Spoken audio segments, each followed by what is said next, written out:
আসসালামু আলাইকুম। আজ একটি রিয়েলমি 9 5G একটি সেট আসে আমাদের দোকানে। সেটের সমস্যা হচ্ছে নো নেটওয়ার্ক কভারেজ বা নো সার্ভিস। কাস্টমার এই ফোনটি অন্য একটি সার্ভিসিং সেন্টারে দেখায়, তারা করতে না পারায় কাস্টমার আমাদের দোকানে নিয়ে আসে। আমরা সেটটি খুলে ভালোভাবে পরীক্ষা নিরীক্ষা করে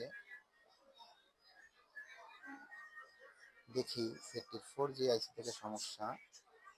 সেটটির 4G আইসি চেঞ্জ করার পরে সেটটি কমপ্লিট হয়। আপনাদের মোবাইল ফোনের যে কোনো সমস্যা সমাধানের জন্য আজই আসুন mobile net plus, Khulna shopping complex, তৃতীয় তলা। আমরা হার্ডওয়্যার এবং সফটওয়্যারের সকল প্রকার কাজ করে থাকি। আমরা মোবাইল সার্ভিসিংয়ের কাজও শিখিয়ে থাকি। তাই যারা ভাবতেছেন মোবাইল সার্ভিসিংয়ের কাজ শিখবেন, আমাদের সাথে যোগাযোগ করেন। আমরা 3 থেকে 6 মাসের ভিতরে মোবাইল সার্ভিসিংয়ের কাজ সুন্দরভাবে শিখিয়ে থাকি।